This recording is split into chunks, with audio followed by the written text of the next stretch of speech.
नमस्कार बच्चों, मैं अंजनी कुमार स्वामी एक बार फिर से आप लोगों का टैगोर स्कूल के ऑनलाइन क्लासेज में स्वागत करता हूं। जैसा कि आपको पता है कि हम लोग कक्षा 12 भौतिक विज्ञान का चैप्टर नंबर 13 अध्ययन कर रहे हैं और आज ये अपना तीसरा वीडियो है। इसके अंदर जो स्टार्टिंग में हमने 2 वीडियो पढ़े थे, उन दोनों वीडियोज़ के अंदर हम लोगों ने प्रकाश के बारे में कुछ जानकारी ली थी। उसके बाद विद्युत कैसे हमें प्राप्त होगा, मुक्त इलेक्ट्रॉन के कारण ये जो करंट प्राप्त होगा वो हमने पढ़ा।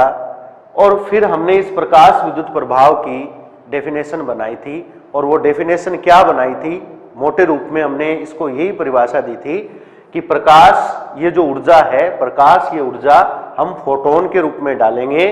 किस पर डालेंगे? इलेक्ट्रॉन हमें कहाँ से मिलेंगे? इलेक्ट्रॉन चाहिए हमें मुक्त इलेक्ट्रॉन। हमें क्या चाहिए? मुक्त इलेक्ट्रॉन, न कि इलेक्ट्रॉन। हमें मुक्त इलेक्ट्रॉन चाहिए क्योंकि करंट धारा मुक्त इलेक्ट्रॉन के कारण प्रवाहित होगी। तो मुक्त इलेक्ट्रॉन हमें जहां से मिलेंगे वो होंगे चालक, यानी कोई धातु की सतह कह दो या चालक कह दो, चालक या ये कहूं मैं धात्विक सतह।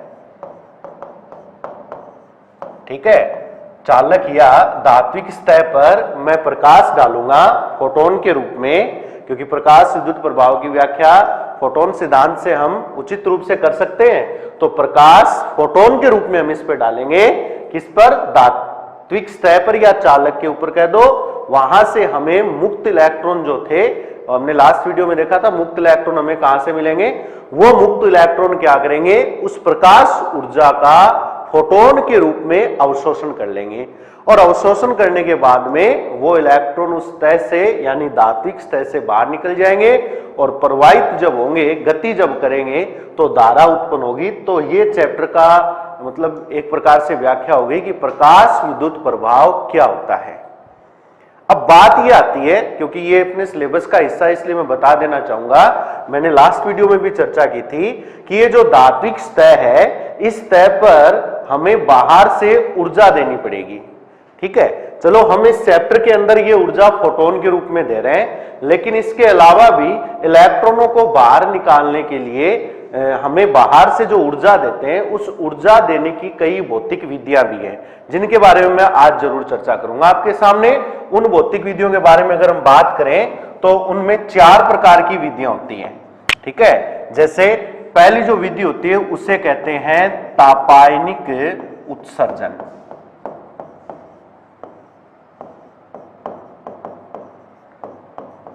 मुक्त इलेक्ट्रॉनों को बाहर निकालने के लिए ऊर्जा देंगे और ऊर्जा भौतिक विधि से देंगे कोई ना कोई। उस भौतिक विधि में पहली भौतिक विधि कौन सी होती है? तापायनिक उत्सर्जन। नंबर 2 जो भौतिक विधि होती है उसे कहते हैं क्षेत्र उत्सर्जन। नंबर 3 जो भौतिक विधि है जिसे कहते हैं प्रकाश विद्युत उत्सर्जन, जो अपना ये चैप्टर है। और जो चौथी भौतिक विधि है उसे कहते हैं द्वितीयक उत्सर्जन।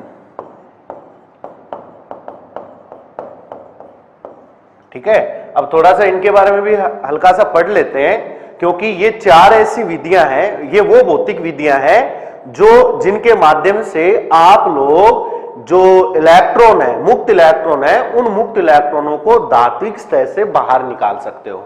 समझ में आ रही ये चीज? तो इलेक्ट्रॉनों को बाहर निकालने के लिए 4 विधियां हैं। वैसे आपको पता है कि अपना जो चैप्टर है वो जिस विधि पर चलने वाला है उस विधि का नाम है प्रकाश विद्युत उत्सर्जन, यानी हम इस चैप्टर में इस विधि के अकॉर्डिंग काम करेंगे। ठीक है, लेकिन पहले मैं इनकी थोड़ी सी डेफिनेशन आप लोगों को क्लियर करवा देना चाहता हूं ताकि आप आसानी से इसको समझ सको। जैसे पहली विधि है उसकी मैं चर्चा करता हूं, तापायनिक उत्सर्जन।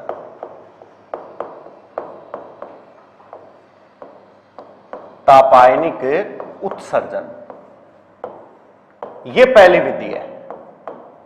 ठीक है, तापायनिक उत्सर्जन में क्या होने वाला है, ध्यान देना थोड़ा सा आप लोग, कि आपको पता है कि जब धात्विक सतह को आप उच्च ताप पर गर्म करोगे, कोई भी धातु है, धातु सतह को उच्च ताप पर आपको गर्म करना है किसी बर्नर की सहायता से, तो जब वो ताप उच्च होने की वजह से जो धातु गर्म होगा, गर्म होने से जो उसमें ऊर्जा है, उस ऊर्जा को धातु के मुक्त इलेक्ट्रॉन ग्रहण कर लेंगे। ठीक है, आपको करना क्या है, जैसे मैं यहां पर एक डायग्राम बनाने की कोशिश करूं तो कुछ इस प्रकार यह होने वाला है। जैसे ये मानो कोई धात्विक सतह है, ठीक है, ये हो गया अपना धात्विक सतह। आपको करना क्या है, इस धात्विक सतह को उच्च ताप पर गर्म करना है। जैसे सपोज ये कोई बर्नर है,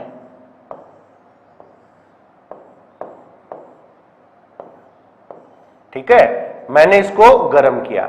जैसे ही आप इसको गर्म करोगे तो गर्म करने से क्या होगा, इसमें जो मुक्त इलेक्ट्रॉन है वो मुक्त इलेक्ट्रॉन ऊर्जा ग्रहण करके इस तरह से बाहर निकलने लग जाते हैं। जैसे ये इलेक्ट्रॉन तापायनिक ऊर्जा या तापीय ऊर्जा कह दो, तापीय ऊर्जा को ग्रहण करके बाहर निकल जाते हैं। ये जो विधि कहलाती है इसे तापायनिक उत्सर्जन क्रिया कहते हैं। ठीक है, करना क्या आपको, उच्च ताप पर धात्विक सतह को गर्म करना है। ठीक है, जैसे ही गर्म करोगे इलेक्ट्रॉन उस ऊर्जा को ग्रहण करके बाहर निकलेंगे।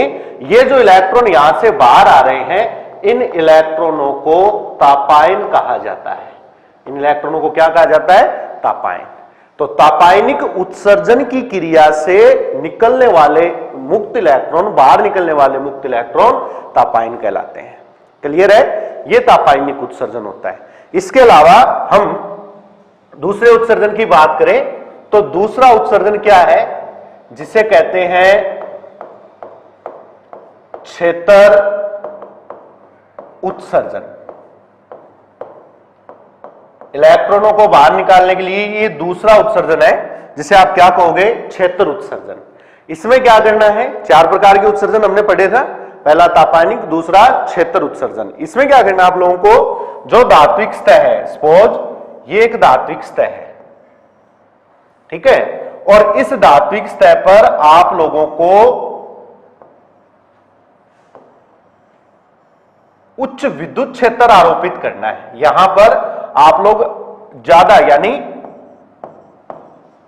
उच्च विभवांतर कह दो या विद्युत क्षेत्र आपको यहां पर लगाना है, इन दोनों सिरों के बीच में। और विद्युत क्षेत्र भी किस कोटि का, लगभग 10 की पावर 8 वोल्ट प्रति मीटर कोटि का। ठीक है, यानी बहुत ज्यादा इलेक्ट्रिक फील्ड हो गया ये। विद्युत क्षेत्र के बारे में आप लोग फर्स्ट फिजिक्स में आगे पढ़ोगे, जैसे सर बता रहे हैं आप लोगों को, लेकिन कहने का अर्थ यह है कि बहुत ज्यादा वोल्टेज आपको लगानी है धातु की सतह पर। ठीक है, जैसे ही आप लोग, अब ये इतना ज्यादा विद्युत क्षेत्र है कि इस विद्युत क्षेत्र के कारण जो इलेक्ट्रॉन है वो इलेक्ट्रॉन धातु सतह से बाहर लीक होने लग जाते हैं, यानी रिसने लग जाते हैं, उस सतह को छोड़कर बाहर गति करने लग जाते हैं। तो ये जो घटना आती है उसे कहते हैं हम लोग क्षेत्र उत्सर्जन। यानी इस घटना के दौरान जो इलेक्ट्रॉन है ना इस धातु सतह के, वो इलेक्ट्रॉन इस सतह को छोड़कर बाहर निकलने लग जाते हैं। किसकी वजह से निकले इलेक्ट्रॉन बाहर, इस ज्यादा, ठीक है, जो हाई क्वालिटी का ये जो इलेक्ट्रिक फील्ड है, उच्च विद्युत क्षेत्र है, इसकी वजह से ये इलेक्ट्रॉन बाहर निकलना शुरू हो जाते हैं। और इस प्रकार की ये जो क्रिया होती है इसे क्षेत्र उत्सर्जन कहते हैं। और जो ये इलेक्ट्रॉन बाहर निकलते हैं, इन इलेक्ट्रॉनों को क्षेत्र इलेक्ट्रॉन कहा जाता है। ठीक है, ये याद रखना आप लोगों को। ये दूसरी विधि है, बस आप नॉर्मल इनकी डेफिनेशन आप याद कर सकते हो। तो क्षेत्र उत्सर्जन में आपको क्या लिखना है कि जब धातु की सतह पर उच्च विद्युत क्षेत्र आरोपित किया जाता है तो वहां जो मुक्त इलेक्ट्रॉन होते हैं सतह के, वो इलेक्ट्रॉन सतह से बाहर निकलना शुरू हो जाते हैं। इस क्रिया को हम क्या कहते हैं, क्षेत्र उत्सर्जन कहते हैं। और जो इलेक्ट्रॉन बाहर निकलते हैं उन्हें क्षेत्र इलेक्ट्रॉन कहा जाता है। ठीक है, तो ये हो गई दूसरी विधि। फिर उसके बाद में हम तीसरी विधि की चर्चा करते हैं। और तीसरी विधि ये हमने हमारे चैप्टर के अकॉर्डिंग पढ़ ली, जिसका नाम है प्रकाश विद्युत उत्सर्जन। अब आपको इनके नोट्स तैयार करने हैं, नोट्स बनाते जाओ साथ साथ। ठीक है, तीसरी विधि कौन सी है, प्रकाश विद्युत उत्सर्जन। ये तो पढ़ लिया हमने। इसमें क्या करने वाले हैं, दोबारा बता देता हूं। धातु की सतह होगी और उस धातु की सतह पर आपको प्रकाश डालना है, प्रकाश ऊर्जा डालनी है, वो भी फोटोन के रूप में। ठीक है। लेकिन एक बात यहां पर आगे और भी हम पढ़ेंगे, मैं आगे बताऊंगा वो क्या चीज है कि आप क्या प्रत्येक आवर्ती का प्रकाश डाल सकते हो क्या, क्योंकि मैंने आपको लास्ट वीडियो में बताया था प्रकाश फोटोन के रूप में डालेंगे तो फोटोन की जो ऊर्जा होती है वो किस पे डिपेंड करती है, आवर्ती पर। किस पे डिपेंड करती है, आवर्ती पर डिपेंड करती है फोटोन की ऊर्जा। तो क्या प्रत्येक आवर्ती का फोटोन, या ऐसे बोलूं क्या प्रत्येक आवर्ती का प्रकाश धातु की सतह से इलेक्ट्रॉन निकाल सकता है क्या? लेकिन ये मैं आपको बता देना चाहूंगा, हमें इलेक्ट्रॉन को धातु की सतह से बाहर निकालने के लिए एक न्यूनतम ऊर्जा की आवश्यकता होगी, ठीक है, एक निश्चित ऊर्जा की आवश्यकता होगी। तो हमें ये जो प्रकाश डालना है धातु की सतह पर, जैसे सपोज करो मैंने कह दिया कि ये अपनी धातु की सतह है, ठीक है, और इस धातु की सतह पर मैं प्रकाश डाल रहा हूं। बात आई समझ में? मैंने प्रकाश डाल दिया, इसका नाम मैं दे देता हूं आपतित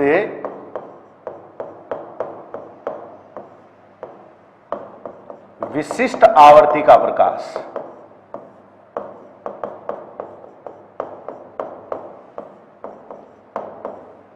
ठीक है, क्योंकि इलेक्ट्रॉन को निकालने के लिए, इलेक्ट्रॉन को बाहर निकालना चाहते हैं ना हम लोग, तो इलेक्ट्रॉनों को निकालने के लिए एक निश्चित एनर्जी होनी जरूरी है।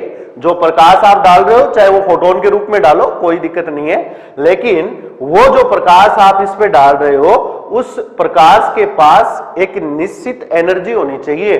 कितनी ऊर्जा, कितनी ऊर्जा, इसके बारे में भी मैं चर्चा करूंगा। कितनी ऊर्जा होनी चाहिए? इतनी कम से कम ऊर्जा होनी चाहिए ताकि उस ऊर्जा को ग्रहण करके इलेक्ट्रॉन धातु की सतह से बाहर निकल जाए। इतनी ऊर्जा कम से कम उस जो प्रकाश डाल रहे हैं उसके पास होनी चाहिए। और ये ऊर्जा किस पे डिपेंड करेगी? आवर्ती पे डिपेंड करेगी। तो जैसे ये विशिष्ट आवर्ती का ये जो चीज है ना, ये अब विशेष बात हो गई, ये ध्यान देना आप लोग। ये जो मैंने यहां पर लिखा है विशिष्ट आवर्ती का, ठीक है, ये एक विशेष पॉइंट हो गया। जैसे ही आप ये डालोगे प्रकाश, जैसे ही ये प्रकाश डालोगे तो यहां से इलेक्ट्रॉन निकलना शुरू हो जाएंगे, ठीक है। और ये इलेक्ट्रॉन कैसे निकलेंगे? इस प्रकार, जैसे ये इलेक्ट्रॉन निकलने शुरू हो गए। समझ में आ गई बात मेरी? इस घटना को कहेंगे प्रकाश विद्युत उत्सर्जन। इस घटना को क्या कहेंगे? प्रकाश विद्युत उत्सर्जन कहेंगे। और परिभाषा क्या बनाओगे? जब धातु की सतह पर एक विशिष्ट आवर्ती का प्रकाश डाला जाता है तो उस प्रकाश ऊर्जा को ग्रहण करके धातु सतह के मुक्त इलेक्ट्रॉन बाहर निकल जाते हैं, सतह को छोड़कर मुक्त हो जाते हैं। इन इलेक्ट्रॉनों को प्रकाश इलेक्ट्रॉन कहते हैं। इन इलेक्ट्रॉनों को क्या कहते हो? प्रकाश इलेक्ट्रॉन कहते हैं। और यह घटना प्रकाश विद्युत प्रभाव कहलाती है। यह घटना क्या कहलाती है? प्रकाश विद्युत प्रभाव कहलाती है। और इनको कई बार यह नाम भी देखने को मिल सकता है आपको, फोटो इलेक्ट्रॉन, क्योंकि प्रकाश को फोटो कहा जाता है, तो आपको प्रकाश इलेक्ट्रॉन या फोटो इलेक्ट्रॉन नाम भी देखने को मिलेगा। हालांकि इस घटना के बारे में हमें डिटेल से पढ़ना है इस चैप्टर के अंदर, तो ये परिभाषा बार बार अपने सामने आएगी तो ये चीज आसानी से याद हो जाएगी। लेकिन एक चीज कंफर्म कर लेना जो हमने अभी देखी है, क्या कि इलेक्ट्रॉन निकालने के लिए एक निश्चित ऊर्जा होनी जरूरी है, ठीक है, एक निश्चित ऊर्जा होनी जरूरी है। वो ऊर्जा क्यों जरूरी होती है उसकी भी व्याख्या मैं करूंगा आगे, पहले आप ये समझना इस चीज को। तो ये तीसरी विधि होगी। इसके बाद में हम चौथी विधि पर अध्ययन करें तो चौथी जो विधि अपनी है, ठीक है, चार विधियां हैं, तो चार नंबर जो विधि थी उसका नाम था द्वितीयक उत्सर्जन, ठीक है, ये चौथी विधि थी, द्वितीयक उत्सर्जन। अब इस विधि में क्या किया जाता है, ध्यान देना आप लोग थोड़ा सा। इस विधि के अंदर जो धातु की सतह है, जैसे ये हो गई धात्विक सतह, मैं लिख देता हूं यहां पर धात्विक सतह, ठीक है। इस धात्विक सतह पर आपको क्या करना है? द्वितीयक उत्सर्जन में क्या होते हैं? तीव्रगामी इलेक्ट्रॉन, ठीक है, तीव्रगामी इलेक्ट्रॉन। तीव्रगामी का मतलब जो स्पीड से गति करते हैं, तेजी से दौड़ते हैं, और जो तेजी से दौड़ते हैं उनके पास ऊर्जा भी ज्यादा होती है। जो तीव्रगामी होते हैं वो ज्यादा ऊर्जा वाले होते हैं, ठीक है, क्योंकि तीव्रगामी है, तेज गति से दौड़ रहे हैं, ये तभी संभव है जब उनके पास ऊर्जा ज्यादा होती है। तो द्वितीयक उत्सर्जन में क्या होता है, धातु की सतह पर तीव्रगामी इलेक्ट्रॉन आपतित करवाए जाते हैं। जैसे ये इलेक्ट्रॉन है, ये इलेक्ट्रॉन ही है, ये इलेक्ट्रॉन मैंने धात्विक सतह पे डाल दिए, लेकिन है कौन से इलेक्ट्रॉन, उच्च ऊर्जा वाले, बोलने का मतलब तीव्रगामी इलेक्ट्रॉन।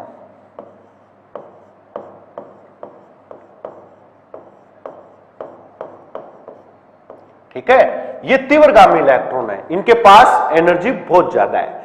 जैसे ये इलेक्ट्रॉन धातु की सतह पर टकराएंगे, टकराने के बाद में ये क्या करेंगे, जो इस सतह के मुक्त इलेक्ट्रॉन है, यहां धातु पर मुक्त इलेक्ट्रॉन है, उन मुक्त इलेक्ट्रॉनों को ये तीव्रगामी इलेक्ट्रॉन कुछ एनर्जी प्रदान करेंगे, कुछ ऊर्जा देंगे, क्योंकि जैसे ही टक्कर होगी इन इलेक्ट्रॉनों से, तीव्रगामी इलेक्ट्रॉन धातु की सतह पर जैसे ही टकराएंगे, टकराकर ये तो निकल जाएंगे, लेकिन जैसे ही ये टकराएंगे, टकराने से ये क्या करेंगे, अपनी कुछ ऊर्जा, ठीक है, अपनी कुछ ऊर्जा धातु के मुक्त इलेक्ट्रॉनों को प्रदान कर देंगे, और उस ऊर्जा से धात्विक जो मुक्त इलेक्ट्रॉन है उस ऊर्जा को ग्रहण करके धातु सतह से बाहर निकल जाते हैं। समझ में आ रही बात मेरी, उस ऊर्जा को ग्रहण करके, उस ऊर्जा को ग्रहण करके, कौन सी ऊर्जा, जो तीव्रगामी इलेक्ट्रॉनों ने इनको प्रोवाइड करवाई है, उस ऊर्जा को ग्रहण करके ये धात्विक सतह के मुक्त इलेक्ट्रॉन इस सतह से बाहर निकल जाते हैं। इस क्रिया को द्वितीयक उत्सर्जन कहते हैं। इस क्रिया को क्या कहते हैं, द्वितीयक उत्सर्जन कहते हैं। और इस दौरान ये जो इलेक्ट्रॉन बाहर निकलते हैं, इन इलेक्ट्रॉनों को द्वितीयक इलेक्ट्रॉन कहा जाता है।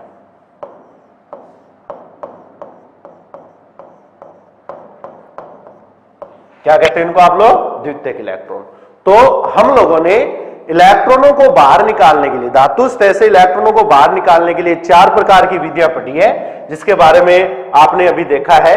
और इन चारों विधियों में आपने क्या देखा, तापायनिक उत्सर्जन, नंबर 2 प्रकाश क्षेत्र उत्सर्जन, नंबर 3 प्रकाश विद्युत उत्सर्जन, और नंबर 4 द्वितीयक उत्सर्जन। ठीक है, चारों विधियां वो विधियां हैं जिसके माध्यम से हम धात्विक सतह से इलेक्ट्रॉनों को बाहर निकाल सकते हैं। ठीक है, और जो तीसरी विधि जिसके बारे में हमने ये पढ़ा है, प्रकाश विद्युत उत्सर्जन, इस विधि के बारे में अपना पूरा चैप्टर आगे चलने वाला है। लेकिन इस क्लास के अंदर आपने एक चीज नोट की होगी कि वो मेन बात ये थी कि धातु सतह से जब हम इलेक्ट्रॉनों को बाहर निकालना चाहते हैं, धात्विक सतह से जब हम इलेक्ट्रॉनों को बाहर निकालना चाहते हैं, तो हम लोगों को एक निश्चित आवृत्ति की ऊर्जा उस धात्विक सतह पर डालनी पड़ेगी। ठीक है, और वो निश्चित आवृत्ति की ऊर्जा कौन सी होगी, ध्यान देना आप लोग। जैसे मैं इसके पीछे कारण क्या होता है वो मैं बता देता हूं। जैसे मैंने लास्ट वीडियो में भी ये चीज बताई थी कि ये जैसे कोई धातु की सतह है, ठीक है, और इस धात्विक सतह में क्या होते हैं, परमाणु होते हैं। जैसे ये परमाणु है, मैंने कह दिया ये कोई परमाणु है, ठीक है, और परमाणु में आपको पता है नाभिक होता है, नाभिक के चारों इलेक्ट्रॉन क्या करते रहते हैं, चक्कर लगाते रहते हैं। जैसे सपोज ये नाभिक है, बात आ गई समझ में, ये नाभिक है, इसके चारों इलेक्ट्रॉन चक्कर लगाते रहते हैं। और मैंने क्या बताया था कि इलेक्ट्रॉन नाभिक द्वारा एक आकर्षण बल होता है, जो कूलाम आकर्षण बल कह सकते हो आप लोग। नाभिक द्वारा ये इलेक्ट्रॉन जब इसके चारों चक्कर लगाते हैं बंधे रहते हैं, लेकिन जो बाह्य कक्षा के इलेक्ट्रॉन है, वो बाह्य कक्षा के इलेक्ट्रॉन दुर्बल बल के कारण या कमजोर बल से बंधे होते हैं, इसलिए वो क्या करते हैं, इस परमाणु, जो नाभिक का आकर्षण कम होने के कारण इस परमाणु से बाहर निकल जाते हैं। जैसे ही वो बाहर निकलते हैं, जैसे सपोज करो यहां ये इलेक्ट्रॉन आ गए, समझ में आ रही बात मेरी, ये इलेक्ट्रॉन बाहर निकल गए। जैसे मैं आपको एक उदाहरण बताने की कोशिश कर रहा हूं। अब ये इलेक्ट्रॉन क्या करते हैं, आराम से इस धातु की सीमा के अंदर इधर उधर घूमते रहते हैं। समझ आ रही बात मेरी, ये जो इलेक्ट्रॉन है ये आराम से इस धातु की सीमा के भीतर घूमते रहते हैं, इन्हें कहते हैं मुक्त इलेक्ट्रॉन। और हमें धारा प्रवाह करवाने के लिए इन्हीं मुक्त इलेक्ट्रॉनों की आवश्यकता है। ठीक है, बात समझ में आ रही होगी। तसल्ली से आप वीडियो देखें, तभी ये चीजें क्लियर होगी, और लगातार देखना पड़ेगा। टॉपिक को जुड़े रहने के लिए। ये मुक्त इलेक्ट्रॉन हो चुके हैं, ये मुक्त इलेक्ट्रॉन इधर उधर गति करते रहते हैं। किसके अंदर? इस बाउंड्री के अंदर, इस चालक की बाउंड्री के अंदर, इसको छोड़कर नहीं जाते। क्यों नहीं जाते? क्योंकि ये जैसे ही इलेक्ट्रॉन इस परमाणु से अलग होते हैं, जैसे ही इलेक्ट्रॉन परमाणु से अलग हो जाते हैं, तो ये जो अपना परमाणु बचता है, ये कैसा बच जाता है? धनावेशित परमाणु हो जाता है।